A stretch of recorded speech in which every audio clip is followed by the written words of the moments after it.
the next chapter. Yeah, I was just about to come find you. Let's see what it says.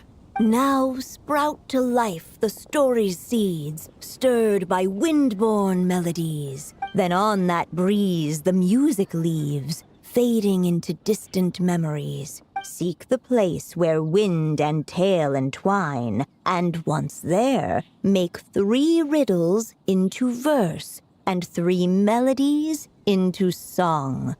For in poetry and song will this story start to blossom. Come on! Another riddle? All that talk about wind and melodies? What do you think the answer could be? Oh! Care to elaborate? Wind? Music? Poetry? Tone-deaf bards gotta know the answer. You mean Lord Barbados? Albedo introduced us when I first arrived in Mondstadt. I mean, someone like me was bound to catch his eye sooner or later. It's better that it's out in the open anyway. Now, how should we track him down?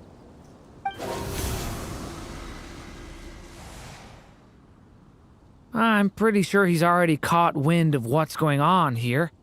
Why don't we just see where the wind takes us? Right. He definitely makes it easy to forget he's a real god sometimes.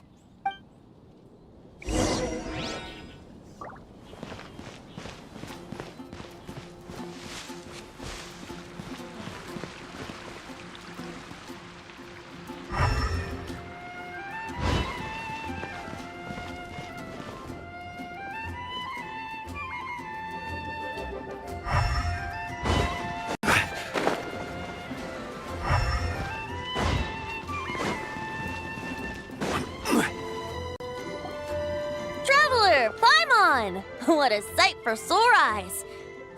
And the little dragon from the fairy tale world. I heard your voices calling out to me on the wind. Something about needing help with a riddle?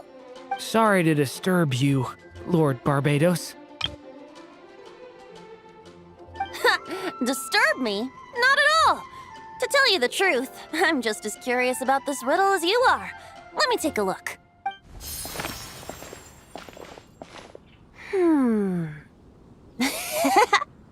What is it? Did you figure out the answer? 3 riddles and 3 melodies. That sure takes me back. The answer you seek lies hidden in memory. Looks like running to Tone-Deaf Bard was the right call after all. Long ago, those mages came to Mondstadt, seeking to test their strength against mine. But I replied, let us make music, not war, and resolve our conflicts through song. So I strummed my lyre and sang them this verse. O wind, welcome now, my guests. Pass through verdant leaves unseen, where shape your formless self may take, and offer up a graceful scene, a fleeting gift for welcome's sake. Leap at the edge of a sea of clouds, where land meets sky and sky meets ground. There frighten off the noisy crowds and bring my guests a calm profound. Fly beneath the stars up high, where mortal noise is swept aside, that my dear guests with starry eyes may share the dreams they hold inside. Now go to where I vowed to keep a quiet spot for them to sleep. No clash, no contest bars the way, just tea and mirth to fill the day. There you have it, the 3 melodies. As for the answers to those 3 riddles, I trust you can guess them by now. The woods, the edge of a cliff, and the sky? Correct! Funnily enough, your mother was also the first to solve it, all that time ago. There must be some kind of special rapport between those who write stories and those who sing them. The woods, a cliff, and the sky. Oh! So that's where it is! I spot that answer points to is where you're headed next. You should know, after solving my riddle, the mages even accepted my proposal and made that location their official meeting spot. And going by what your book is suggesting, once you found it, you might want to try playing the melody I just shared with you. Guess you can be pretty reliable when it counts, huh? Great animal, Archon? Thanks for the help, Lord Barbados. Still got questions for me, huh? Yeah, you must have read countless tales in your time, being a wandering bard and all. In your experience, why might an author consider a story unfinished? Unfinished? Well, I guess if there's something left to accomplish in the story, or, if the last line goes, "To be continued." Huh? Wow, your helpfulness lasted for like 1 second. In all seriousness, I would think the answer to that question lies in your mother's story itself. It's not my place to pry any further. All right then, we should get going.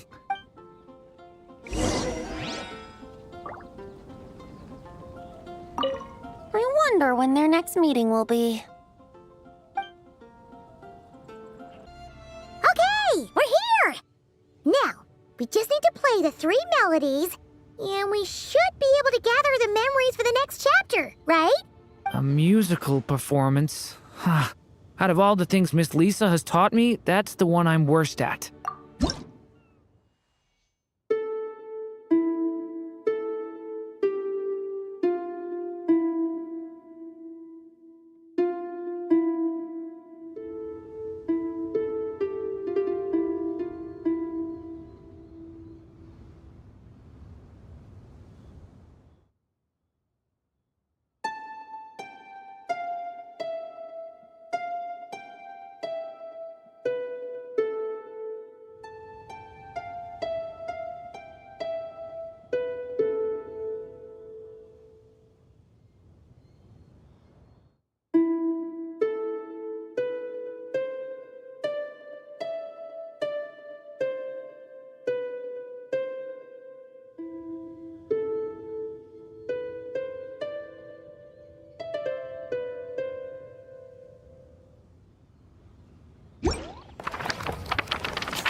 Even a war that shook the world could not halt the witches' gatherings.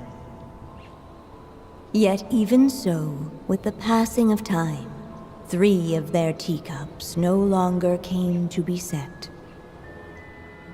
The witches did not linger long in sorrow, for the story witch had brought glad tidings of her own. Born was her dragon child, safe and sound. Her fellow witches offered up their blessings, eagerly debating how to celebrate the child's birth.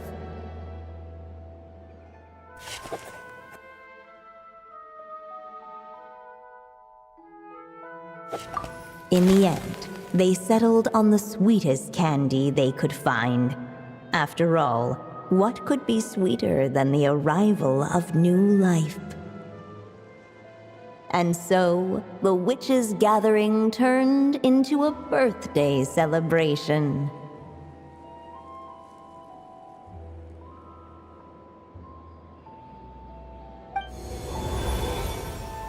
So, we're back in the story world, huh? As if from nowhere, new guests appeared at the witches' table. Perhaps they too had come to celebrate the dragon child's birthday. Yet while everyone else was busy thinking about what kind of gift to offer, these 3 seemed to have come empty-handed. Hardly the recipe for a warm welcome to a birthday party, now is it? A gift? Hey, what's this all about? We only just found out this was a party! While the guests voiced their complaints and grievances, perhaps they should have been wondering what kind of gift to give instead. So, We need to bring a gift to advance the story? Oh, but where are we supposed to get something like that? Perhaps it would be a good idea to have a look around. Why didn't you just say so?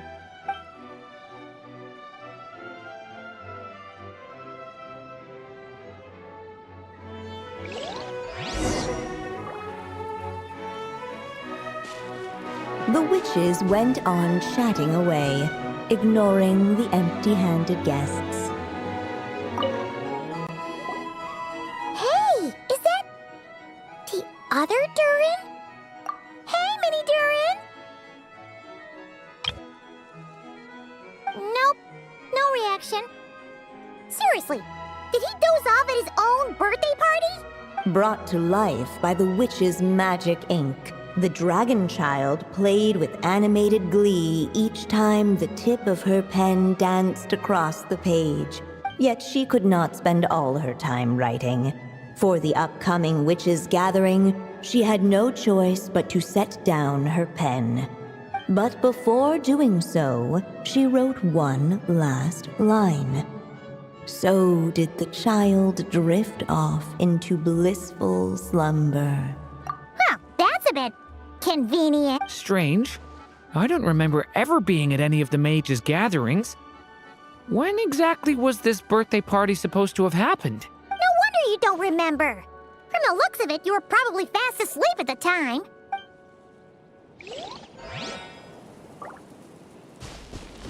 The witches went on chatting away, ignoring the empty-handed guests.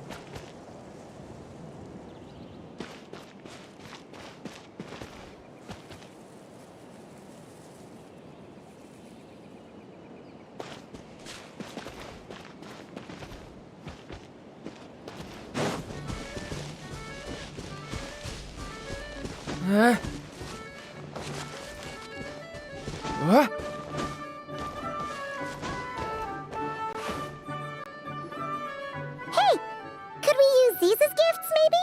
At last, the guests found something to give the dragon child. Guess that's a yes then. Which one should we go for? Still, the guests wondered, what kind of gift might the little dragon really want? Should they put a warrior's sword in his hand and send him out on an unstoppable quest to save the world? Or perhaps a wandering hero's slingshot and the promise of a life of endless, uncharted adventure? Or maybe even a scholar's tome and the chance to take on all the world's unsolved mysteries. Okay. Wow. That's a lot of pressure all of a sudden. Oh yeah. Technically, we're actually picking a gift for you. So, which one would you prefer? You want me to choose? Wow, this feels kinda special. How come? For as long as I can remember, I've spent most of my time living in the stories my mother created. I always thought my mother had everything written out for me already, just like the toy figures in Constellation Metropole. What I wanted to do with my own future.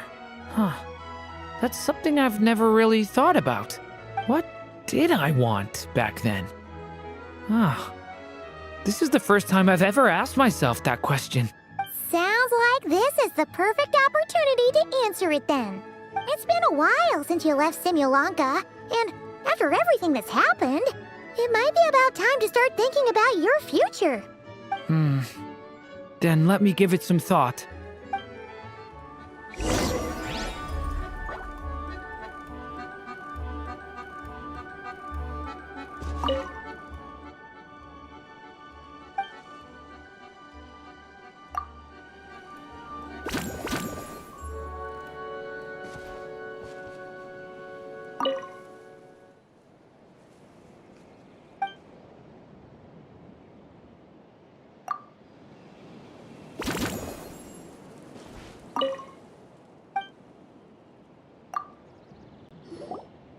In the end, the guests settled on the scholar's tome. So you're the scholarly type, huh? I just feel like I should learn more about the way the world works. What makes you say that? I'll give you an example. Did you know that in Mondstadt, using fire to catch fish is a punishable offense? I thought she was just teaching me regular hunting techniques. It was only after Master Jean caught me and sent me to solitary confinement that I realized I'd misread the situation. So much of what's considered common knowledge in your world just wasn't in Simulanka. Paimon's not sure that counts as common knowledge.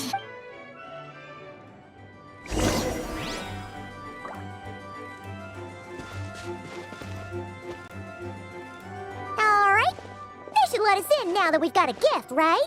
Hello there. Brought a gift this time? The newly arrived guest presented his gift, wishing the little dragon a future as a wise and accomplished scholar. Accepting the guest's blessing, the story witch invited him and his friends to take their place around the table. Finally, she could introduce them all to her dragon child, telling all in attendance about the moment of his hatching, and of course, the name he'd been given. It was then that the seer witch, diviner of the stars, withdrew her gaze from the heavens and turned a sorrowful glance upon the little dragon. You gave him the same name as that evil dragon? That's right. But the life I intend for him shall be very different. What folly to love so blindly. For as you must know, a name is the mirror of destiny itself. He who bears an evil dragon's name must also inherit the fate of its previous owner. His fate has been foretold. Then I'll rewrite it. The witches at the table fell silent, for they knew the seer witch's words had never once proven wrong. Yet, just as clearly, they recognized the story witch's resolve, for there is scarce a force in this world more fearsome than a mother's love. At last, the merry witch stepped forward, dispelling the uneasy silence. So be it. Then we'll all lend a hand. Together, we shall rewrite this child's fate. You mean to defy one of the fundamental rules of this world? I refuse to be shackled by such rules. Besides, this is a witches' gathering, is it not? What could be more fitting a subject for this occasion than to defy them? Oh? Sounds like an interesting experiment. I suppose, were we to succeed in this endeavor, we might bring a touch of wonder to this otherwise dreary sky of stars. The merry witch finally talked them all round, just like she had done many times before. Warm and strong as the sun she was. So much so, in fact, that those who her light shined down upon had no choice but to bask in it. And so the witches readied their gifts, 3 marvels of the cosmos. For this child, I shall decipher the ravings of the heavens and lay bare before him the trickery of fate. For this child, I shall leave a formula powerful enough to unravel the very origins of this world, that he may seek another solution for the conundrum of his life. For this child, I shall call upon wondrous magic to make possible his impossible wish. All the story witch had was the pen in her hand, yet with the love that flowed from it, she resolved to bring forth a marvel of her own. For this child, I shall leave behind the last story I will ever write, and with it, a path to an ending yet untold. With the witch's blessings given and received, the little dragon's fate at last began to turn. In the midst of the dragon child's birthday celebration, the seer witch proclaimed her prophecy. The child had been given the evil dragon's name, and with it, the burden of its fate. But hearing this, the story witch vowed to rewrite it all, for such was her love and resolve.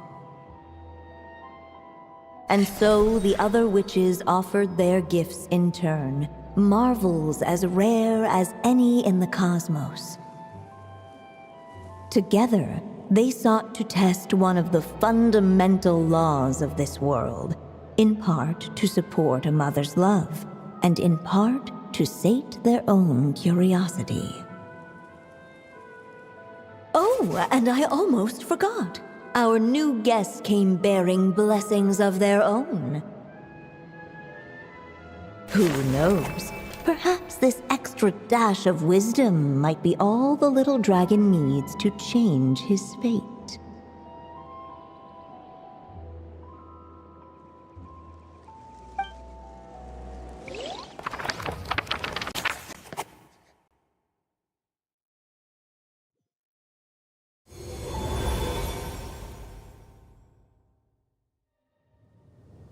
Yep.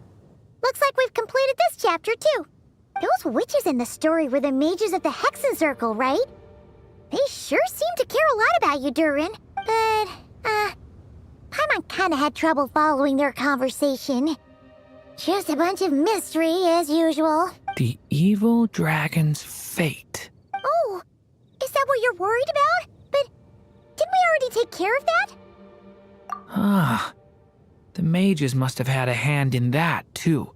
Also, I was just thinking, which part of the story are we even meant to be completing? Oh, it feels less like we're filling in the gaps and more like we're adding something new altogether. But we use the ink, right? And the book hasn't given us any more clues, so that must mean our task is complete. Yeah, I guess we're doing something right. Maybe I'm overthinking things. It's just, this is my mother's final wish, so I don't want to mess it up. Anyway, thanks for all your help. I'll let you know as soon as the book reveals a hint about the next chapter. Okay then. See you in the next chapter.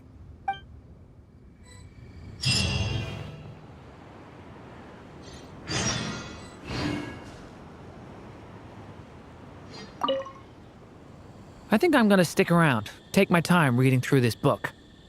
If you feel like jumping back into the story, just come find me.